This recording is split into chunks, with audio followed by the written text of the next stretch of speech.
She's the boss. She's the boss. That's why he's been married so long and so happily. 8:42. Let's go into the Zoom room here where Education Superintendent Jon Fernandez is standing by, fresh off. Where'd you go this morning, John? I just went to JFK and to Mooning Elementary. Just hit a couple schools today, 3 schools yesterday. I know we have other members of the board and other members of my team also out visiting other schools, just to see how things are going, in these first days of face-to-face instruction. And I'm very glad to report it's very nice and quiet, and for the most part, pretty calm out there. Very low numbers of students, compared to the normal opening of the school year. So everything seems pretty orderly.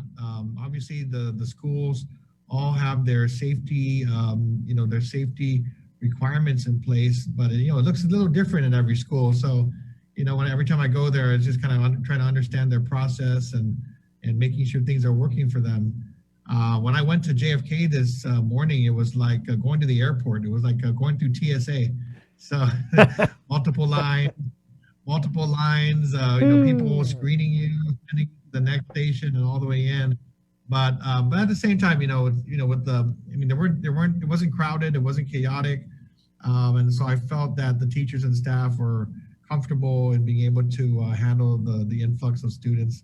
And then of course on the buses, we're not seeing a tremendous amount of bus riders. I think at the most, we might have seen maybe about 7 getting off a bus, but typically those buses are dropping 1 to 3 kids. So they'll make as they go through the first couple of weeks, I'm sure they'll make adjustments as needed. But for now, I think the kids are able to be very physically distant. The way things are set up right now. That's funny.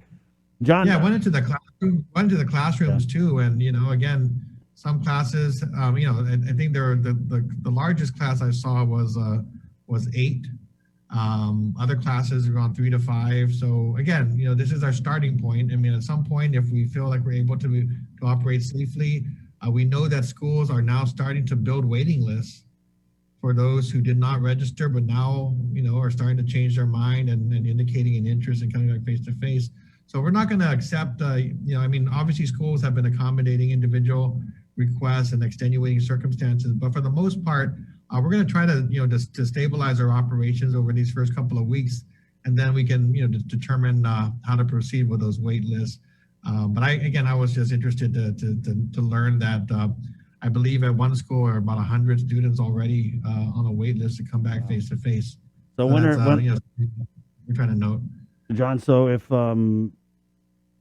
there are parents out there who are looking at these low numbers of students and say, "Oh God, I should send my kids to face to face," when would we start allowing students on those wait lists to actually be able to go to school? Is this going to have to wait till the next quarter or whatever? Well, I guess some of these waiting lists, as far as I understand it, for the schools I visited, have just started to pick up over the last few days. So, so it's not something that we've been holding on to for weeks. I think as we started to, as the news has started to spread, as people get a better understanding of how we're operating, and as as we broadcast what it looks like at school over this first week, we might get more interest. What we're going to try to do, though, is keep things stable the next 2, maybe 3 weeks before we, try to accommodate any significant numbers of new students. And I think we just want the teachers and staff to feel comfortable with the processes and the protocols in place, do what we can to make any adjustments and improvements. And then when we get to that point, be able to expand face-to-face instruction for more students. I know that you guys had your finger on how many students were going to be returning to face-to-face. And I mean, it just, me having the sense of humor, when I look at how few students we have, it's almost like all of the anxiety and fear was just not justified because, like you said, well, we finally got that great student-teacher ratio. It's like some classes, teachers are 1-to-1. I think that's one of the hardest things where when you're trying to overcome anxiety and fear in a situation like we've been through, because no matter what you say and no matter how much you describe the planning and what considerations are going into it, I don't believe anybody is picturing school without picturing the, that large number of students milling around the Right. courtyard, Yeah. crowded buses and so forth. So I think many people have a hard time, lining our plan up, comparing it to what they know about the first days of school and how, how it's just it's an exciting time, but in a normal situation, the kids are high-fiving, hugging, glad to be back. They're definitely not physical distancing. So that's why it was very important to get to this stage where we can demonstrate that this is actually what the reality is. We don't have a lot of students. It's going to be something that we can handle from the standpoint of being able to enforce these safety requirements. And then once we get a handle on it and people feel comfortable, we'll move to the next stage of expanding. And a lot of it really depends on our teachers and staff and how they're feeling and the comfort level that they have, because they're the front liners. So I think people heard I was going out to visit, and someone asked me, "Are you going out to inspect?" I said, I wouldn't use that word. I mean, it's enough stress and pressure for our teachers and staff. I'm just out there to support them. Let them know that we're here to help. If there's anything that they need, let us know. Definitely not trying to add, 2 or 3 layers more of pressure on teachers and staff, who of course are going to have a lot of anxieties about returning, but they also know that we have an important mission and they're doing what they need to do to help continue that mission. Right. And again, it's an individual by individual. So we've got teachers looking very comfortable. They have face masks on, the hand sanitizers and so forth. We have other teachers with the face shield. We got the scrubs, the gloves. It depends on your level of anxiety, I guess. But they're taking measures to reach a comfort level, at least in these early days, to make sure that they feel they can operate safely. And I didn't see, I saw a lot of calm, orderly classrooms and hallways, and we expect to hear more of that, for these first couple of weeks. I had a comment on my social media about hand washing sinks, and this is a parent of a student who had said that she had been to a few schools and didn't see the hand washing sink. So is there an effort to get those sinks at every school, or? Well, it depends on the schools that you have. So we been by the elementary schools, and some of the classrooms already have, and the classrooms have been prioritized for those classrooms that already have sinks built in to them. Obviously, the bathrooms also have the hand washing sinks and everything. The hand washing stations, additional hand washing stations, and water bottle filling stations have been on order and are expected to be able to be installed by the end of this month. Part of that issue was that there was just delay in being able to receive the equipment from the vendors because of the demand being placed on that type of equipment, across the country, across the world. So we did put in, we actually worked on this back in August, and they said, look, it's going to come in phases. The full shipment should be, complete by the end of January, and installation will happen shortly thereafter. Those aren't really requirements from CDC, in terms of opening. So we felt as long as we had enough adult supervision to manage the kids who needed to wash their hands and reinforce that etiquette, that would be sufficient for the interim. But we went ahead and purchased the additional supports so that they would have a more opportunity to do hand washing and fill the water bottles with hands-free, from these new stations. It's funny, in this conversation we're having, I can't stop looking at those Clorox wipes and that little thing of hand sanitizer on your desk here. You got to be prepared, and we have supplies out there for the teachers, but they've also brought in extra supplies. They brought in gloves. People have enhanced what they have, and again, it's just the comfort level. We want our teachers and staff to feel comfortable in what they're doing. But again, today, because of the low numbers, there was just a sense of relief. I think the last 2 weeks that teachers and staff have had an opportunity to train and prepare really helped ease a lot of the anxieties once they got a handle on what the numbers really look like. You're right. You're talking about 1 or 2 students in some classrooms, maybe at the most 6 to 8 students. And I think once teachers got a handle on, okay, that's going to be my class, and here's how we're going to physically separate, and then I think people got a little bit, our employees were a little bit more relieved with those numbers.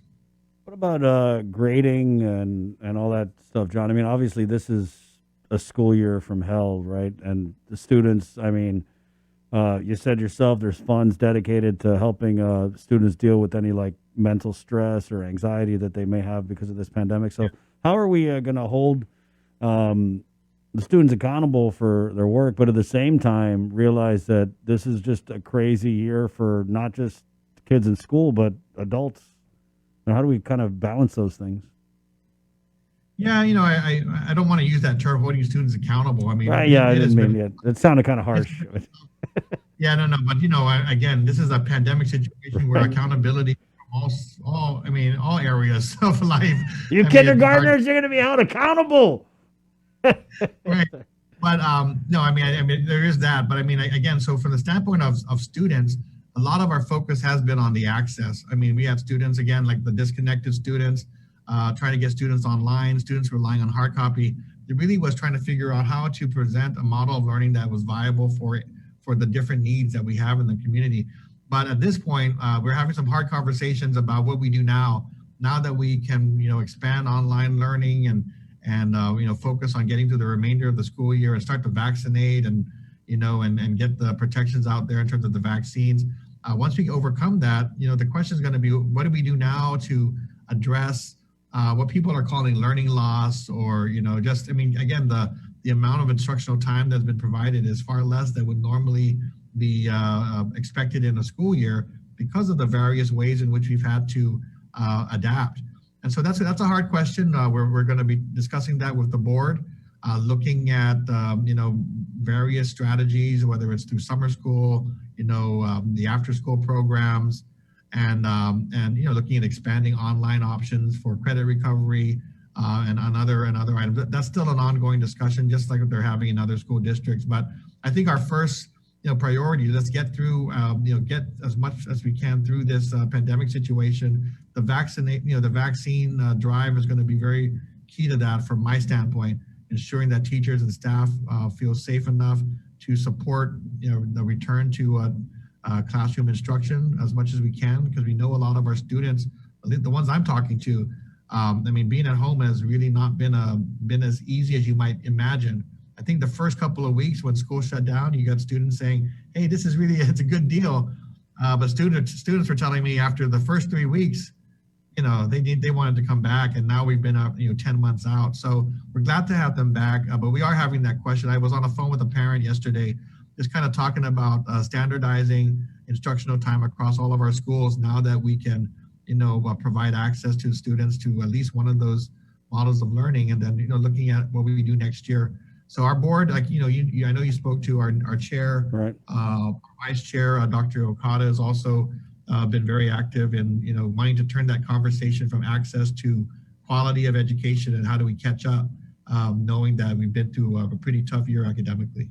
What's the status with the Wi-Fi zones? And I know we were supposed to get a LT on Lieutenant Governor Josh about the education stabilization fund. So can you just kind of give us an update on those issues? Yeah, I can't announce anything yet because I think we're still waiting for, the procurement process is still out there. We're waiting for the bids to come in. And I think that's another week to allow the bidders to submit their proposals or their bids for the service. And then once we get to that selection process, we can announce it. But I did have a conversation with Lieutenant Governor yesterday. And with a new round of funding, from what we can tell from all the documents that we have, it's for similar purposes as the first round of CARES Act funds. So there isn't a real change in the scope. It is meant for credit or for COVID-19 recovery. But now with the second wave, we're looking to sustain and strengthen the measures that are in place to keep schools safe, to provide for a safe environment, and hopefully allow for further reopening of schools. So we're looking more at medium and longer term needs, and we'll be, I think the first week or so of February, we're planning to gather our schools, including our private nonprofit partners, get them to the table to do a needs assessment, see where things are, see what schools are asking for as part of this next wave of recovery, and then organize that into a proposal for USED to approve and move forward with this next round of funding. So again, and I think the lieutenant governor are on the same page. I think they want to do that same needs assessment.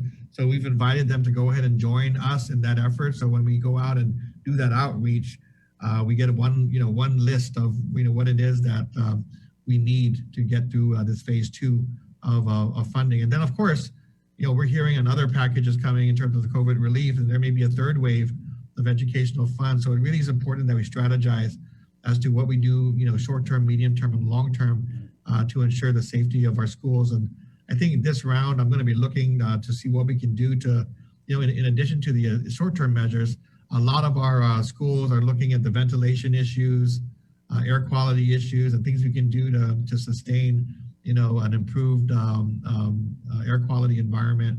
And so there may be some new things added to the list that we can support with these funds. Definitely some COVID silver linings is the avalanche of federal funds that we're going to be able to use, John.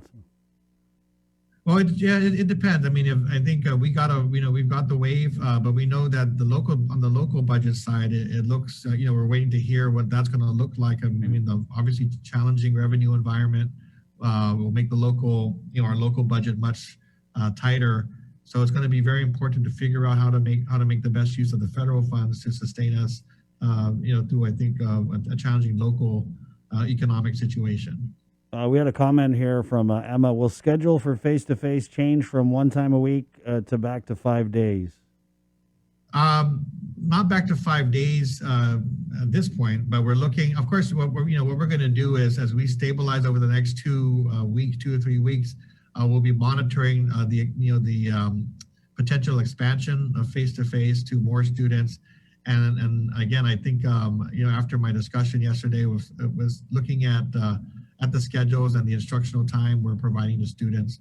So nothing is not going to change overnight, but we are putting focus on those areas that have come up as part of getting to a stage where we can introduce face-to-face. If it works, if we're safe, if we stay safe, that allows us more opportunity to improve and expand what we're doing to allow more students to come back to school. So it just really depends on how we do over the next couple of weeks, and we're just going to pray, not just that we do our job at the schools, but that the community as a whole stays safe, because we can do a good job, but if we see the indicators going up for the general community, that impacts our ability to continue to operate and expand classroom instruction. I know when we spoke to you, I want to say last week, we were talking about vaccinations for the DOE staff. And I know that the timeline that someone had put out was before school opened. Obviously, that didn't happen. What can you tell us about that timeline, and are you satisfied with that? We operate, we're definitely we've been advocating for educators and school staff to get vaccinated, and we will continue to do so. We were approached with an idea that, with GRMC and AMC volunteering to just take on the schools, that they offered to do that. And I know they've been in touch with public health and representatives from the governor's office and the surgeon cell. And so there was a meeting yesterday that took place where they were discussing the logistics. And, from our standpoint, and I know the other schools, once they tell us it's available and tell us where and when, and we'll organize our employees to go out there and get vaccinated. We can handle that part. Yeah. We just need to know that there will be doses available and locations available. And I think that's I think the final decision has to be made by the vaccination committee. And that's where it stands now. It hasn't been made or finalized, but once the vaccination committee gives it a green light, then we can go forward. But as far as I understand, Lieutenant Governor is backing that effort, and so is I think we have public health support. So we just we're hoping that the committee as a whole will, approve that and let us move forward with a mass vaccination for educators and Right. school staff. And I think we're going to bring on Lieutenant Governor Josh Tenorio to share the Zoom with Superintendent Jon Fernandez. I know that LT wanted to go on with you. I don't know if we're going to get a big announcement here on the link, but yeah, let's get LT on. So here in the K-Wave News Zoom room, a little side by side, we have Lieutenant Governor Josh Tenorio, who, as you guys saw earlier, had wrapped up the COVID-19 memorial with the Lieutenant Governor delivering some very thoughtful and heartfelt remarks. So thank you for joining us, LT. Good morning. Thank you. Good morning. Good morning, John, and good morning, Dr. Juan. I didn't hear anything yet so far. So how long have you been on? It's been on for a bit, but we kind of touched a little bit on the education stabilization funds. I don't know if you had some additional info about that. Yeah. So, we're still getting the rules on this, and we're kind of surprised that Department of Interior is coordinating a briefing the first week of March on the rules for this big pot. But in my conversation with the superintendent, really we're interested in trying to make sure that we plan for the use of the funds in collaboration and complementary to how the superintendent is going to address school safety. This is the primary reason that these funds exist. And of course, as they relate to the private and charter schools and understanding what the needs are. So I know that Department of Education, as state education agency, will be convening sort of a consultation meeting with the school leaders, and we'll be a part of that. But some of the things that come into mind for me are the areas of the healthcare response, making sure that we have adequate resources, facilities on all school campuses to support the situation in the pandemic. We have a whole lot of time that we have to catch up with the amount of time that has been lost in instructional days with students. So, trying to figure out options for credit recovery or additional learning through the summer.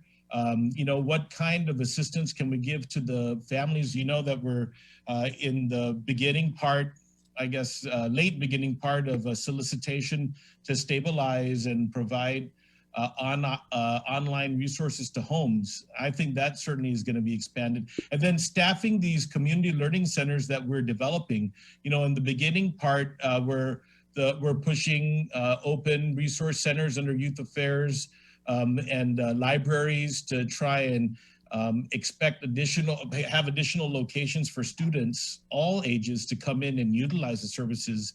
I think that expanding that into the community centers, I need to engage and speak with the Mayor's Council a bit more. We had, before this big funding opportunity came in, we talked about dual use of those centers that we have.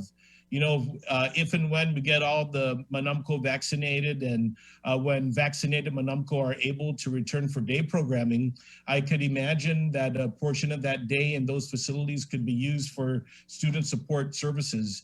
So I think that trying to understand what the schools need and getting the aid that we have, and also hoping that that some of the investments we're making can be longer term, meaning that if you see the national and international news, we have this pandemic. By the way, there's bubonic plague that is now in China. I mean, there's all sorts of problems, right? So what is the level of support we can have to stabilize? Because these students have lost a lot of time and it's not going to be recovered overnight. This is the impact of the loss in instructional time is going to be felt for years. And so I think we want to be very helpful trying to recover some time for the students and give them additional options. And let's face it, we have a large, especially in the public school system, right? We have a large number of our children live in poverty. They're living in multi-generational homes. They don't have their own room to do class. They don't have their own device. And this assistance, I think, in coordination closely with Department of Education is going to allow us to try and address that. And it's not going to happen overnight because of the method in which we have to procure, but we also need to do some planning and make sure that we're making the right decisions. We have a little time, but so much time has passed that we need to make up for. You threw me at the bubonic plague thing. Lieutenant No, Governor. it is. I saw Did it. you read that? Yeah, I saw it. Yeah, it's crazy. But that's one front. I know the former board chair Maria Gutierrez brought up school bus shelters yesterday, and Okay. me too. The superintendent and I had talked about it. I'm not happy to see the photos. I had asked for a sweep to be done, and there will be another sweep to identify those bus shelters that need the attention, and definitely not up to what I consider to be acceptable. But it does point to a problem that, we have these bus shelters that everybody pitches in because it's kind of not funded. We just need to figure out how to get the community in the past and prior to the pandemic. And when school was opening in the last school year, we did an all-out effort, and we did a whole bunch of bus shelters. But, sometimes in the communities, things are happening and we need to go back up. So I think going in and doing a refresh, I've asked Public Works to get the bus drivers, when they're not driving, to go out there and assess every single one of them so we can channel the resources. And there are organizations that want to adopt bus stops. And I would say, if you're interested in doing that, you can contact my office at 473-1110. I'll send something out from the IBTF. And you know what? I'll also come up with something. We're devising a program or a project where we can get people to call in and report these, so we can get a better understanding and really prioritize.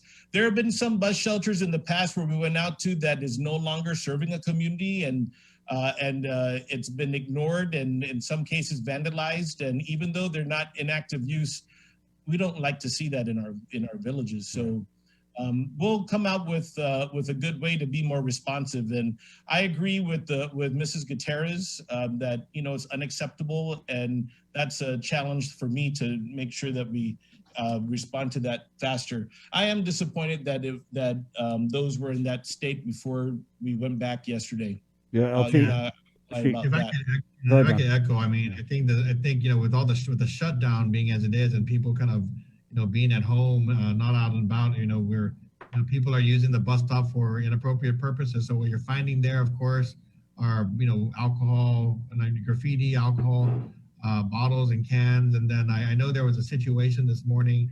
I think there was a homeless individual at one of the bus stops, and little kids were coming out. I think Ms. Gutierrez was out there and worked with the police to just ensure the safety of the kids. So now that we're kind of returning to face-to-face instruction, we'll work with the governor's office, Lieutenant Governor, on what we can do, like we've done in previous years, to try to address the bus stops that need to be addressed. I don't know if you guys had saw this other one, Lieutenant Governor, but there was a parent who had sent in pictures of the bus that her son rode home on. I know this is a DPW thing, but I just heard the about mold, it. right? Yeah. Yeah, I just heard about it. So when I spoke to the deputy yesterday, and in my view, right, that shouldn't be happening. The bus driver and the supervisor and the superintendent should know that. Of course, it's a big fleet, but we just got to do better. We cannot afford to have that kind of situation. Buses are supposed to be sanitized and maintained. So we're looking into that one. I mean, but I totally agree. Unacceptable. What's really good, Lieutenant Governor, is I did get a call from DPW today just about that incident, just to provide assurance that it was a one-time incident, and they are definitely addressing it from the standpoint of their processes and the personnel, just to ensure that it doesn't happen. I think all the buses need to be spot checked before they go out, but I think with the first day and just making sure the buses are working and ready to roll, that there might have been overlooked and won't happen again. So I'm glad that they took the time to call me this morning and also just assure us that we hope to not hear any of those reports again, and some of the parents can be assured as well. Right on. John, thank you for your time this morning, John. Is there anything you wanted to add before we let you go? No, I mean, we're going to be out in the schools and this week and next week for monitoring face-to-face instruction. We're working with DPW, and we'll work with the governor's office as well to address any of these issues and concerns that come up and, affect our children's safety, and our parents' concerns. So, we're monitoring, collecting the information, and then, of course, we'll try to come up with solutions. But I think so far, so good. It's been nice and quiet out there at the schools. And if we can do things safely at the schools, that gives us an opportunity later on to further expand and further open up our facilities. So we hope everyone will stay safe and join us in that effort. Thank you, John. All right, thank you. All right. LT, Thanks, John. wanted to get an update if we could about the OHAP, and I know that you had talked about looking for another facility and maybe the global